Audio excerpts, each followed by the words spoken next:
What's up, everybody? Welcome back. Guess what time? Double game week yet again. Good old 36. Might be a long video, might be a short video, probably a short video. There's almost nothing to talk about. Everything's already been talked about for weeks before, like, what was it? Game week 29. But we'll see. So let's get into it. But before that, Doc, what's up, man? I'm happy to be here. It's a double game week again after a single game week. Let's get into this episode. All right. So jumping into it, let's talk about something a little spicy. Transfers. Thoughts, feelings. March, what's up? Well, I was going to start with the debate that's happening on social media and on Twitter mostly is shall you go for Isaac or shall you go for Wilson? And offline, we kind of talked about it, you and I was like, I'm going to summarize it very easily here. Wait until the deadline if we get leaks and see who's playing and transfer them in. If you cannot wait until the deadline to see the leaks, or in case we don't get any leaks, then the decision is straightforward. Go for Isaac for safety. If you kind of want to protect rank, if you're high in the ranks and you're happy with it, then go for Isaac. If you want to take a punt, saying a punt because he's just going to be probably lower effective ownership, then go for Wilson. And here is your captain as well, because most people will probably captain a Newcastle attacker. So those are the transfers when it comes to Newcastle assets. When it comes to replacing March, I think it's team dependent. I have March, he's injured. I still haven't decided what I'm going to do with him. You're going to see in my team reveal kind of the couple of options that I have in my mind. But probably it's a straightforward transfer to McAllister if you have the money. If you do not have the money, then you have the options of Bonenweto, you have the option of Insiko, or I forgot how to pronounce his name, the player who plays as number 10, but uh, he's on FPL as a striker. So those are the two options you have from Brighton. If you don't have Mitoma, you automatically go to Mitoma. Otherwise, you might consider some single game weakers, like maybe an Arsenal asset or a Liverpool asset, because they have nice fixtures in the last three. Yeah, yeah. I think good advice as far as the Isaac Wilson thing. Um, Wait till then, unless you're going to get priced out, which I don't think so. Isak's going to be clear and far the favorite, whether you wait till the end or not. He's going to be over 100% effective ownership just because, like you said, people are looking to captain a Newcastle player, and he's going to be the guy because he's in most people's teams already. So transfers might not even, I mean, they might be pretty high, but not as high as they could be otherwise. As far as March, yeah, I think there's some very interesting avenues you can take there. Um, you can go McAllister. I don't know. I'm feeling weird about the Brighton attackers. It's very much like they've cooled off a little bit on their attack, so one of them is going to score, but not all of them are going to score. Even in their 6-0, everybody except for the players that counted scored. Just wild, wild to see. So yeah, you could look at McAllister. You could get a little crazy. Look at Pascal Gross. You could, let's see. There's a couple others that were in my mind earlier. Where is? Sorry, I'm trying to get some of the information. You could look at making a move to Odegaard. I know, taking out a double game week player for single game week player, it happens though. Like single game week players do beat double game week players.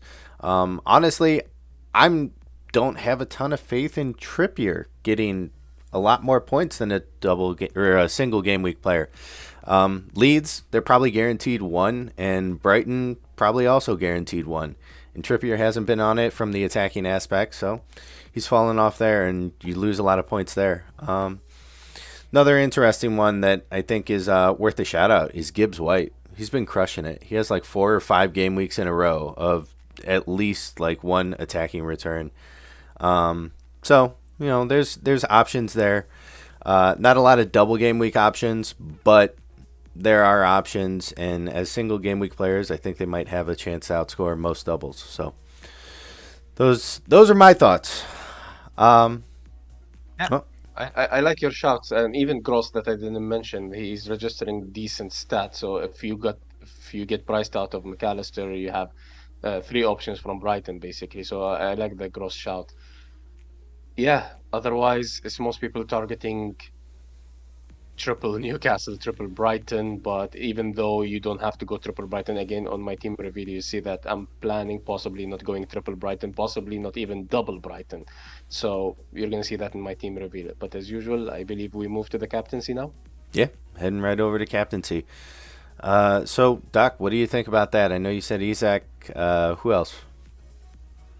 So when you look at the Newcastle assets, I'm gonna probably captain one of the Newcastle assets, but also at the same time, I was extremely tempted to captaining Salah. Liverpool can't stop scoring at the moment; they're scoring very well. Maybe it's just the 1-0 in the last game, but Salah has penalties, and versus Leicester, who just crumble. So it's at Leicester, but in the same time, you might assume that it might be playing good for Salah because Leicester will try to attack and they need to win, but it will leave spaces behind the back line and Salah might take advantage of them. So I was considering just ignoring all the double game weekers and going for Salah. Similarly, I was considering looking at Haaland. Man City will want to win, but they're coming after 90 minutes of intensive Champions League football versus Real Madrid, and they're going to play again this week. So maybe Haaland gets the 60, 65 minutes, 70 minutes against Everton, who are on the high now after their win versus Brighton. So I looked at Haaland, but probably I will captain a Newcastle asset unless I feel I feel that I want to have fun and I might just go for Salah because I want to increase my blood pressure and heart rate. Yeah. Yeah, it's good to feel alive. Um, Yeah. yeah, I mean, I kind of agree. I think Newcastle assets are probably the best ones to, most viable ones to go for. Defensively, probably wouldn't look to captain, like I mentioned with Trippier. Um, if you want a differential, you can look at McAllister if you have him in your team or you're planning on moving him in. Throw a captaincy band on him. I don't think there's going to be a lot of captaincy on Brighton, given kind of the skittishness of focused goals on a individual player and their fixtures that they have. I mean, they have a double game week, but they're not easy teams to play against. Um, Additionally, if you're one of us five people that own De Bruyne, he could possibly be a shout coming in playing against Everton, but Everton are playing pretty difficult. They've put up a couple tough games in the last couple game weeks. And then there's always my good old favorite, Harry Kane, playing Villa. Villa have ups and downs. Right now they're going down. Now they're going to go back up, probably game week 38. So might even be time to invest in Kane. Um, and Liverpool wise, I would also say Trent, if he keeps playing in that role that he has been, a little bit more attacking, I think he's a viable option too that you can even look at. All right. Anything else on captaincy, Doc? Well, that's about it. Awesome. All right, let's head over and get into our teams.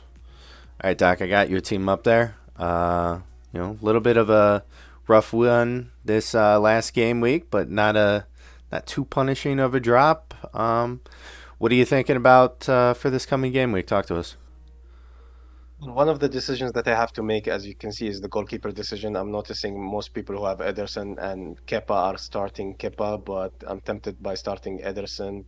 Everton have to go for it, and they will try to score a goal, but I don't trust the Chelsea defense in the same time. In the same time, you'd expect some save points at finally from Ederson because Everton will take low XG shots. I don't know. It's one of the decisions that I have to make. The other decision and the bigger decision that I have to make is I have 0.0000 million in the bank. So I have nothing in the bank and I have two free transfers. So it's interesting that I'm going to do definitely Watkins to one of the Newcastle boys and you see two Brighton boys on the bench because I'm thinking to roll the other transfer again because I have zero point 0.0 in the bank and I'm planning to move on the deadline, basically trying to wait for leaks and see who am I gonna bring in, whether it was Wilson or Isaac. That means one movement I can afford. So if McAllister goes up, I can wait. But if Isaac goes up or Wilson goes up, then I cannot afford two transfers, which is March to McAllister and Watkins to Isaac or Wilson. If you look at Isaac, basically. So it will price me out of some of the moves, but I think there is enough to warrant waiting until the deadline because I'm very tempted on getting Wilson and captaining him because I just want to push up high in the ranks and I don't think I will fall much. I don't think there is much into it between Isaac and Wilson. I really like Wilson as a football player and I just want to celebrate that. I'm in the mood of a punt, so in the last 3 game weeks, usually this is what happens. Kind of, I'm happy with my rank.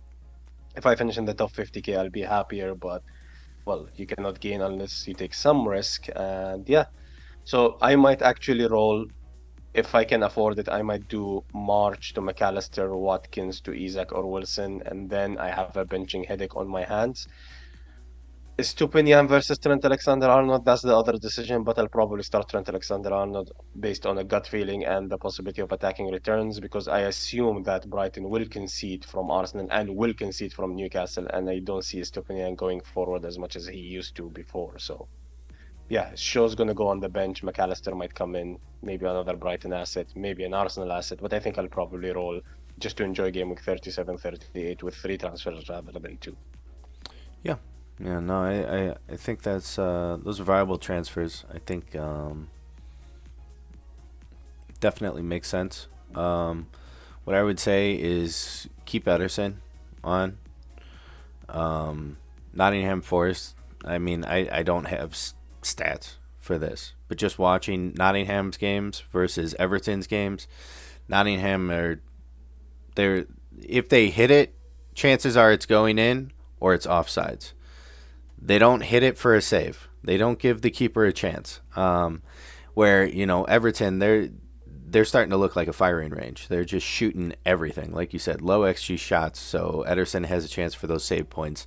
I don't think either one of them are getting away with a clean sheet, if I'm being 100% honest. So I don't think that you rate them by that. And also, I mean, I see Man City always giving up one goal. I see Chelsea giving up as many as they want, which is two or more. So I think what you have there with goalkeepers is pretty good. Personally, I would probably switch Shaw and Estupinan too. Just Shaw's fine. I rate him a lot lower than other managers, so I know that's an abnormality, but that's just how I would set up the team if I had the same transfers and everything that you got there. I appreciate it. The show and Stupinian is definitely a decision for me. The way I'm looking at it, like show has a potential for 6 points, and I see Stupinian ending with only 4 points. So trying kind of to chase that upside, although technically Stupinian has the a higher upside, but you don't expect a clean sheet for Brighton in any of the 2 games. So yeah, let's say I'm playing it for fun now for the last 3 game weeks. It's what you call fun, what basically you've been doing for the past 36 game weeks. So just taking a bit of risk here and there. Stupinian will be probably like 90% effective ownership, but I'm not really worried about it because if my player scores more points, then I'm happy. Yeah, exactly. That makes sense. All right, rolling over to my team here. So a couple thoughts on what I'm thinking about doing. Thinking about moving Kane in March. Probably Kane to. I'm leaning Wilson. Wilson feels like he can kind of get more points for me. At least historically in the last 4 or 5 games, he's gotten more points than Isak, even though both of them have been scoring. And I feel like Isak has gotten statistically the better backing from the community, which also I understand he's had more starts, so he has more minutes to get points. The potential's there. Where I think we even talked about off camera, Wilson. if the audience has been around for the last year and a half or so, Wilson is my Smith Rowe. He's coming off the bench. He's going to get a goal, an assist, something like that. All he needs is 30 seconds just to touch the ball. That's it. That's very much how he feels right now, and that's very much how he's playing. I'm not going to hold it against him. If he wants to do that, that's fine. Cool, I'll bring you in. Get me points, please. But, that's probably also a deadline decision, kind of like how you were talking about. March is a little bit more tricky. I was considering, bringing in a double game week Brighton asset. I don't know. Doesn't feel right for me. Honestly, I'm actually mildly considering Gibbs White as a single game week player who's been crushing it, who I think will outscore probably most of the double game weekers, especially because double game weekers have harder fixtures this week. And then the other one that actually is a double game weeker, Joe Linton. I think he's actually had a pretty good run of fixtures under Howe. I mean, the last 2 game weeks he did blank, but I think Howe's definitely unlocked the potential for some of those players that we've definitely written off in years past and even earlier in the season. So, interested, thinking about it. I know a lot of people are going for Willock. That's not going to give me enough rank for me. I need more rank. Who he will be a differential. We know that. There's almost nobody bringing him in. But those are kind of my thoughts there. My bench, I have Martinelli, who plays Brighton. I don't think there's going to be a clean there, but there is potential for attacking returns. And then Pedro Porro, who he's, my favorite.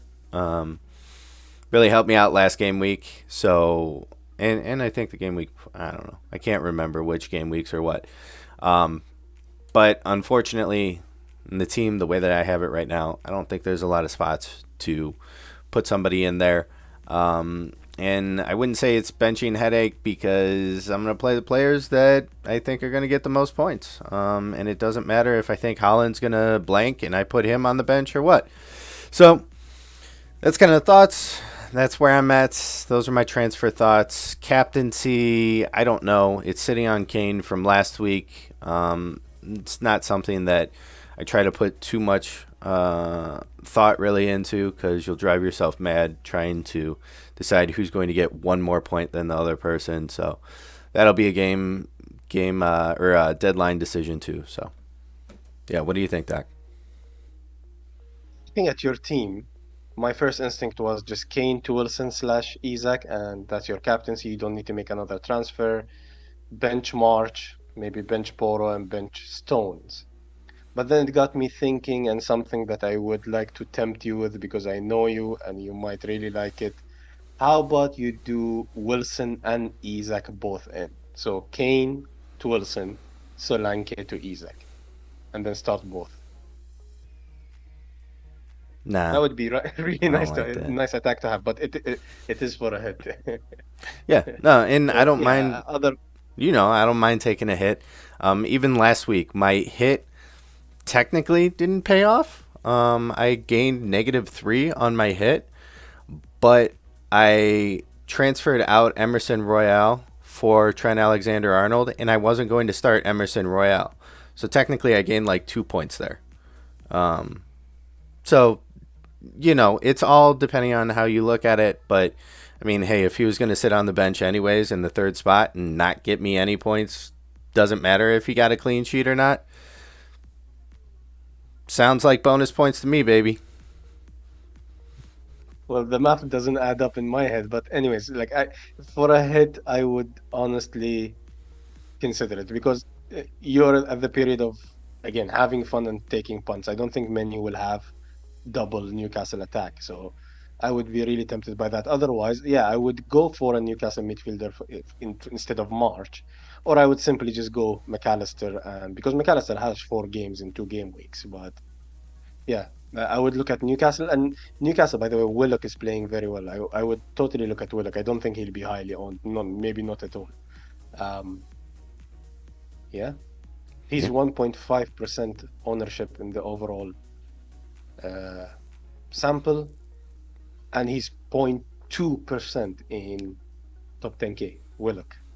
So he's a shout. yeah. But what's Joe Linton? He's probably 0 and 0. Joe Linton's zero point 0.2 in the top 10K, and in the overall is 3%. So Willock is a bigger differential. I don't know. Those must be dead teams or something. That doesn't even make sense. Well, it does because Joelinton has been scoring points. Willock has been doing it quietly. Like Joelinton all of a sudden scores a double, so people get attracted to bringing him in, and then he blanks. But Willock has been consistently scoring those 6, 8 points type of games. Yep. All right. Well, that's my team. That's your team. Transfers, captaincy. We did it all. Here we are at the end of the video. Anything you want to say to the people? Well, if you enjoyed the episode, don't forget to drop a thumbs up and subscribe if you still haven't. And I'll be looking forward to seeing you all on the next one. Yeah. All that Doc said. Oh, also, I want to put one more thing in here. Probably nobody's going to hear this, but we did it. They already kicked off, yeah. Wanna throw a shout out to FPL Penguin. He decided that after like 4+ years, he's gonna step away from content creating. Friend of the show, we had him on last season. Great guy. Talk with him a bunch on Twitter. Sad to see him go. Sad to see him shut everything down. But best of luck to him in any future endeavors, or if he's just trying to get a little extra time in his life. Completely understand. Appreciate it. Good luck, my man. Good luck. All right. Peace, everyone.